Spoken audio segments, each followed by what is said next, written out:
Kansas City should establish standards for the design of new buildings and redevelopment that could include components such as architecture, building entrances, windows and transparency, and site layout. Architecture means things like the materials used and the massing and scale of buildings.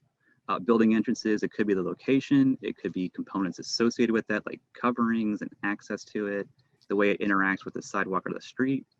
Windows and transparency, you could talk about things like the minimum amounts of windows or transparency on a building. And then site layout, items like how is the building oriented? Is the front oriented towards the street? Is it oriented towards a parking lot? Are there options for that? Where is the building located physically on the site? Is it farther set back? Is it closer to the road? And even things like parking. All these are potential topics that could be covered, but we just want to provide some context. And when we're talking about potential considerations, things like project costs, if there's design standards that get applied, the potential for project costs could change, it may not. The amount of development could be changing as well. There's different aspects that it could improve approval times for developers or applicants, or it could simply make it longer. We don't know for that. And of course, design is subjective. Not everyone's always going to like the design of buildings, even with new standards on there.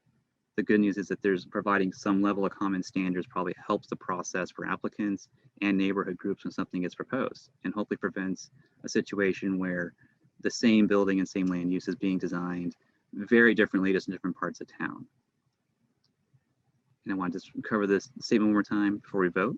So Kansas City should establish standards for the design of new buildings and redevelopment that could influence components such as the architecture, entrances, windows and transparency, site and the site layout. We're using this kind of 5-point scale. 1 is going to be something that's less restrictive, or it's going to see the current policies are too restrictive, right, and should be lessened. 2 is a situation where we think everything we have right now is adequate and we don't need to make any kind of changes. 3 tells us we think there's room for improvement, but we want to be a little aggressive on it. We want to find policies that regulate some of those components, maybe not all of them. 4 is a step up from that where, maybe we should regulate some of these or require some of these other components, most of these components, but not necessarily all of those. And 5 is very aggressive. Yeah, we want to have standards for all of these and potentially other ones.